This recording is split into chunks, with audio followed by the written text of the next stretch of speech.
Kung kahapon ay nagluto tayo ng pork humba sa ating previous vlog, ngayon naman mga kabisdak ay itinodo ko na ang aking Pinoy food cravings. Pinakbet na naman po this time. At si Shin po, asawa ni Kuya Saddam, ay nagluto, nag-experiment siya sa bagong oven nila Uncle Eric dito sa Anderson Homestay. Tinry po niyang magluto ng lechon manok. Let's see kung masarap ba. Pata. Pata.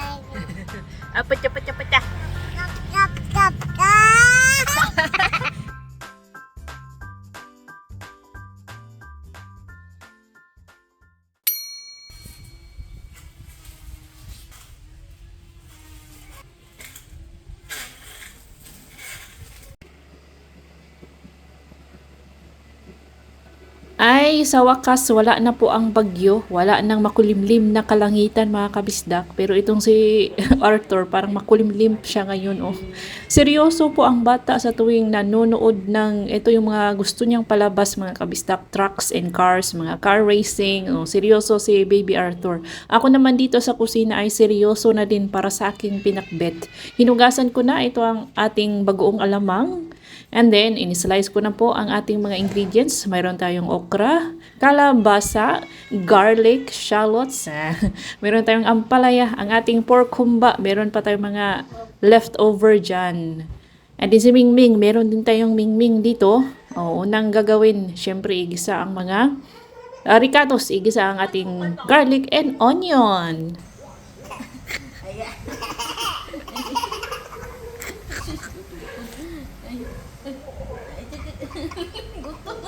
Nakautot ka, Tor!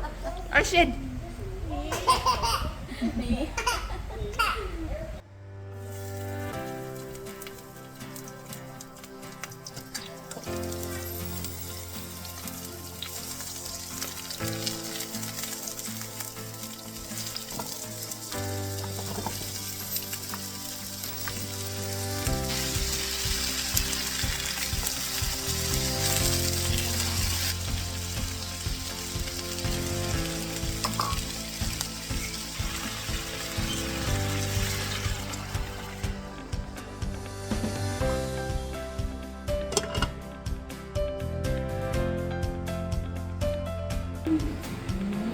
Wa na si Zana nga tulong na baby.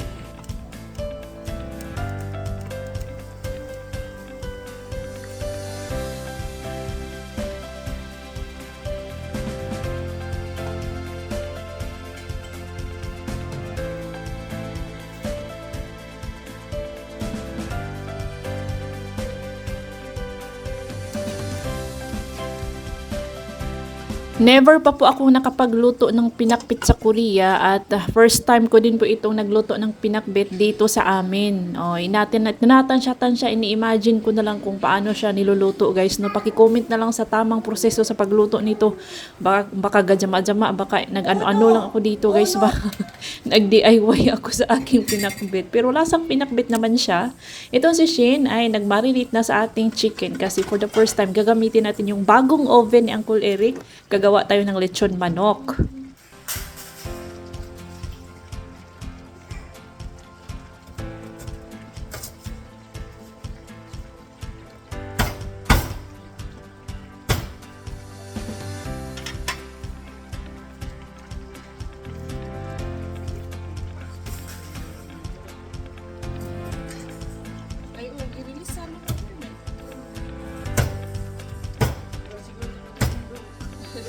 Sa mga Ilocano natin na viewers and subscribers dyan, di ba sa Ilocos man itong sa mga Ilocanong luto man itong pinakbet mga kabisdak, no?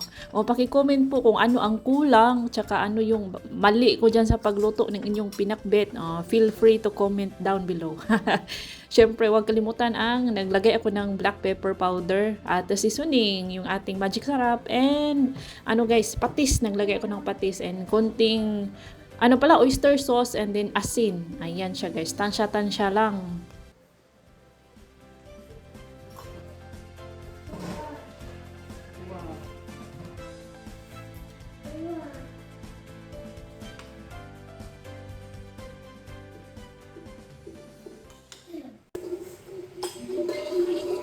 Ako si Takuri, gamay ug dako. Kini ang pupuan, kini ang takusan. Kung bubukal, magkulo-kulo. Ihaon ako o ibubok. Ako si Takuri, gamay ug dako. Sos, di mo naman drums ang Takuri. Minarinate po ni Shin ang isang buong manok. Yan po ang dressed chicken na paninda ni Ate Raisa at ni Kuya Jun sa bukid, mga kabistak, yung sa vlog natin na mini chicken farm tour, Lunar New Year. Ito po yung kasama, mga kabistak. Nilagyan lang ni Shin ng lemongrass sa loob ng manok. Tapos minarinate sa suka, tuyo, kalamansi, seasoning powder, at paminta yon. And then, si Little Insoy gustong kumain na sandwich. Meron tayong bacon spread dito na palaman. Meron din tayong star margarine na paborito niya. Bukod sa Nutella, ito po yung second favorite niya, star margarine na chocolate flavor. Maliit lang binili ko, guys, para hindi siya mapadami ng kain. Tapos meron din po tayong pineapple jam. Paborito din ni Little Insoy ang mga jam, guys. Yan, may tatlo siyang pagpipili ang palaman. At tama po kayo sa mga napapansin nyo dito sa ating vlogs. Si Little Insoy mas magana pong kumain dito sa Pilipinas kumpara sa Korea. Dahil siguro marami siyang kikita dito. Maraming batang kasama. Marami kaming kumakain. Guys, yung sa amin, ayaw niyang kumain ng maraming rice. Dito lang siya kumain ng bonggang-bongga ng rice, guys. Which is good. Natutuwa ako sa ni Little Insoy. Kapag gumagawa ako ng kanyang sandwich, is tinatanggal ko po yung side, yung brown sa each side ng sandwich kasi ayaw po niya dun.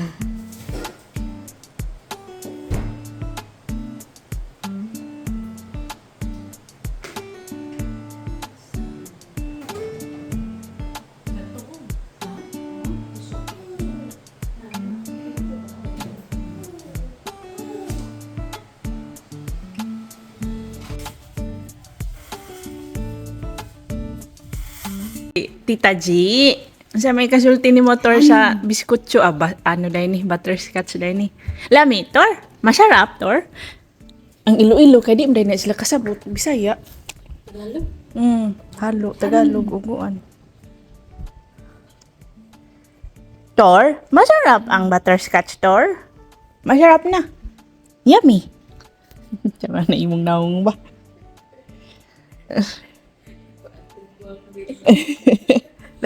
Hi everyone, my name is Arthur B. Kasipsiman. I'm the Sadito baby. Hi! Ingon si ang nagpadama dyan kay butterscotch na ba't nang ipadama o hutanan. Kaya ganahan ang mga bata. Thank you, Tita G. Tita G, thank you so much. Shush. Ala naman yung paningot. Sige, makaglakaw-lakaw. God, pagpuyo. God. Si malibot-libot. Tuman na si Arthur. Jongoy, di ka mauban. Ubanay ka. Bumisita po itong mga katikista or yung mga religion teacher sa mga kabahayan dito sa poblasyon, guys. Tapos yung mga bata pwede silang mag-kiss kay Mother Mary, kay Mama Mary. And then eto na, after doon is pinasnacks po sila ng watermelon. Maraming salamat po sa nag-comment, sa nagpapaalala sa akin na hindi maganda itong watermelon, hindi maganda po itong plastic na chopping board, which is tama talaga. Sa Korea, ang ginagamit ko na chopping board is kahoy. Dito sa kinaangkol is plastic. Hindi nga talaga maganda ang plastic, guys, kasi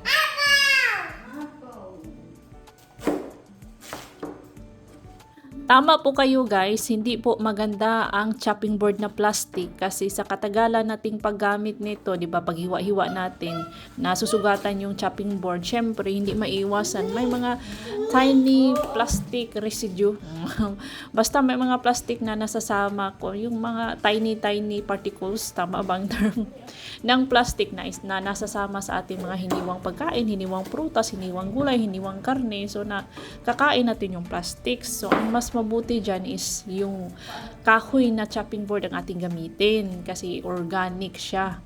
So guys, pinatikim ko sa mga bata itong ating watermelon and pear. Nagustuhan po ni Little Insoy ang pear na nabibili ko sa merkado guys. Matamis siya. Opo, kung gusto ng mga bata. Kung hindi nyo talaga maiwasang gumamit ng plastic na tantaran na chopping board ay ano na lang, after 3 to 5 months na paggamit nito is papalitan na natin. Huwag nating hintay na mag-gusbat-gusbat, mapudpud pa yung ating chopping board, no? Hindi po natin kasama si Ate Tina dyan kasi may pasok. Nasa school po si Tina. Kami lang ni Arthur at ni Little Insoy at ni Mami Shin.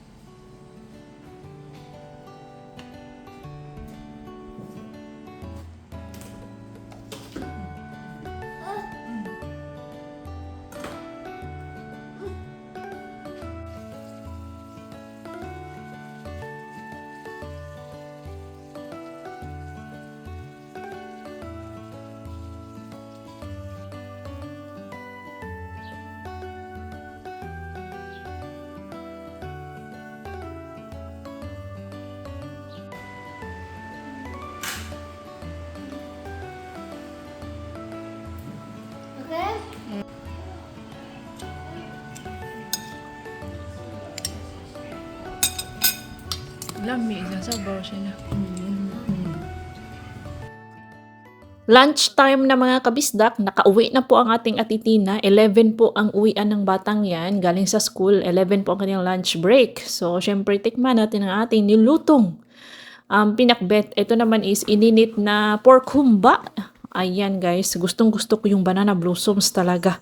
Tapos yung maraming black beans ay gusto ko guys. Pero kapag ako nagluluto ng humba, hindi ko po sinasama ang sabaw ng salted black beans. Tinatapon ko yun guys. Kasi napakaalat po kapag sinasama ko pa.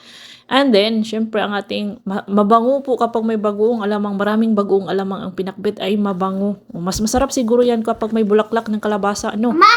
May nabasa po akong comment kagabi na ang sabi is, why not magluto ako ng specialty ng mga taga Bohol? Ang masasabi ko lang dyan is, parang wala kaming specialty guys. Ang specialty lang sa amin ay peanut kisses tsaka yung kalamay. Mga dessert ang aming specialty at I think yung kinilaw lang. Pero yung ulam, unlike sa ibang lugar, ibang parte ng ibang probinsya ng Pilipinas, famous yung mga laing ng Bicol, Bicol Express. Tapos sa Ilocano naman, yung diningding, yung kanilang pinakbet, papaitan. Marami doon sa Luzon. Like sa Kapampangan naman, ano ba ang famous sa Kapampangan ha? Basta yung mga pansit Malabon, pansit Bato ng Bicol, yung mga famous ba talaga na kahit nandito kami sa Bohol, alam namin yung pagkain na ganun. Pero kami mga Boholano, wala kaming specialty na ulam. Dessert lang sa amin. At saka Chocolate Hills, mga tourist spots lang ang sikat dito sa Bohol mga kabisdak. At yung mahal na presyo. Mahal na presyo ng bilihin ang sikat sa amin. No? Ay, nako. Ay, speaking of pansit bato, na-miss ko po ang pansit bato tsaka yung laing ng mga Bicolano. Ito mga Bicolano, marami po silang mga masasarap na putahe. At ito mga taga Luzon, like Ilocos. Diba? Paki-comment na lang sa mga inyong specialty dyan guys sa inyong mga probinsya. Pero yun ang masasabi ko dito sa Bohol. Yung adobo, common naman yung adobo mga kabisdak. Alam naman natin, saan ba nag-originate ang adobo ha? Baka may knowledge kayo mga kabisdak kung saan ba nag-originate ang adobo dito sa ating bansa. Kung saang probinsya ng Pilipinas po originally ang adobo.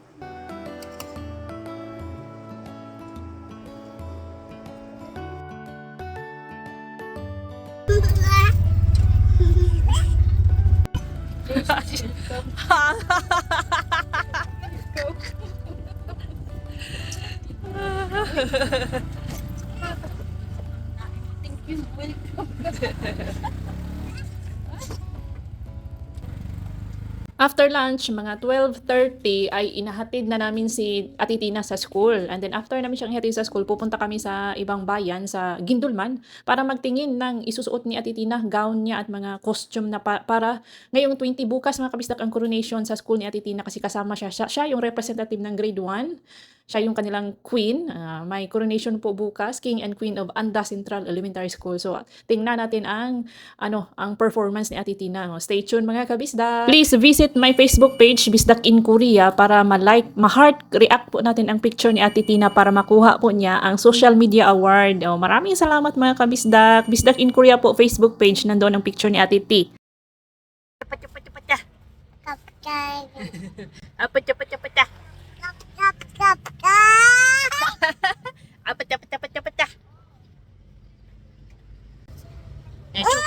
Oh. Pacha. Oh. Wow. Wow. Pagkatapos namin sa Gindulman ay pumunta kami sa bahay ng aking parents dito sa bukid para kunin yung computer parts ng computer ni Ate Raisa. Hihingin ni Shin para sa kanyang computer dito sa bayan.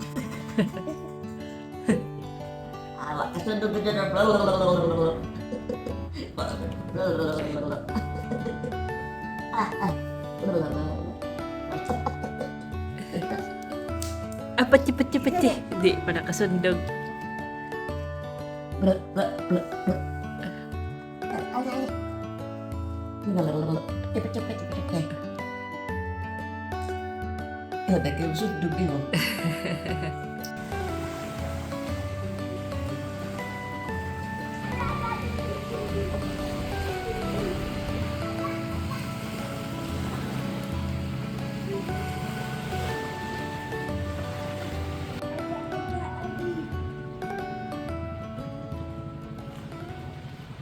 Mami Shin ay magluluto ng nigawas ang tanglad sa lubot.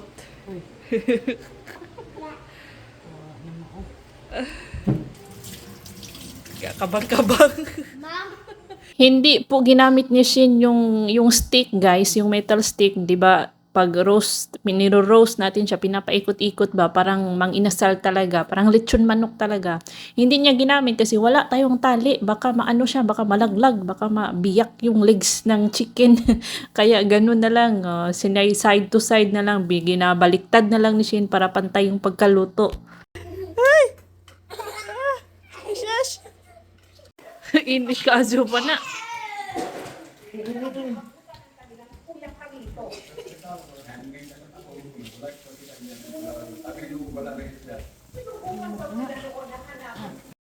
Kasi nga first time naming magluto dito sa oven, first time naming maglechon manok, ay kina-check from time to time, baka ano siya, baka mapagod, baka masobrahan sa luto, baka makremate ng ating manok. So luckily, marunong si Shin, guys. Luckily, tingnan nyo, first time pero parang pang pro. Pwede nang ibenta po ang kanyang gawang lechon manok. Good job. Maraming salamat to Mami Shin. Masarap po ang timpla niya. Tapos tamang-tama, malutong po ang malutong yung skin ng ating manok. Panginasan. Mula panginasan. Ay, niya. Kuan ba panik? Unod.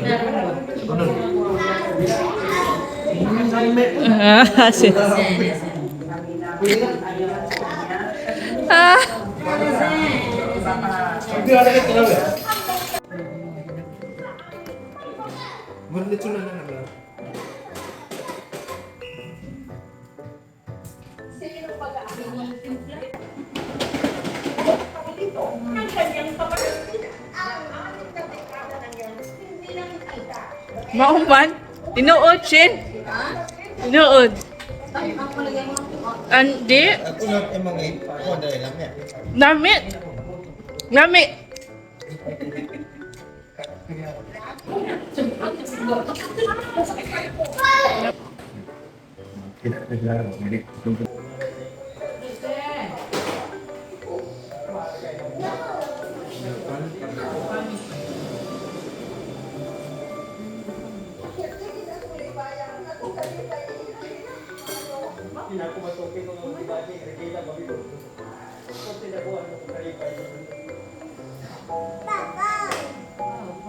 Naghapunan na po yan sila Ate Tina at itong si Little Insoy, guys. Kaya tikim-tikim na lang sila sa lechon manok ni Mami Shin.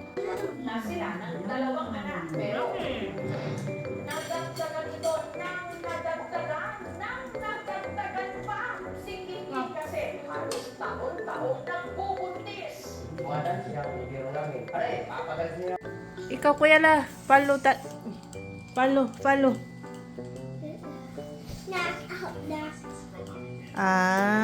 Unsa flavor ana te? Orange. Aga Arthur, unsa flavor imo Arthur? Sprite. Sprite. Ang kakuya, unsa flavor kakuya? Si Arthur mga kabisdak, ang lakas-lakas ng boses.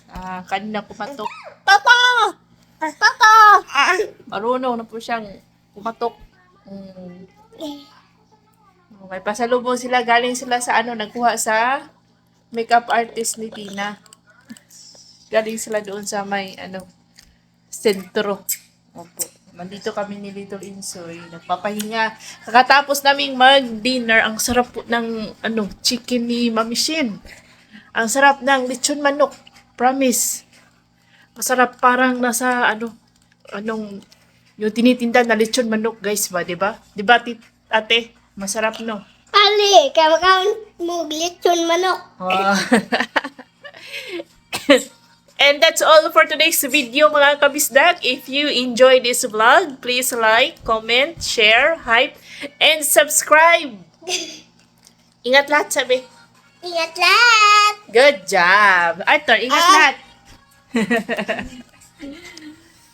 Double two. Si Little Insoy busy. Ingat lahat. Ingat lahat.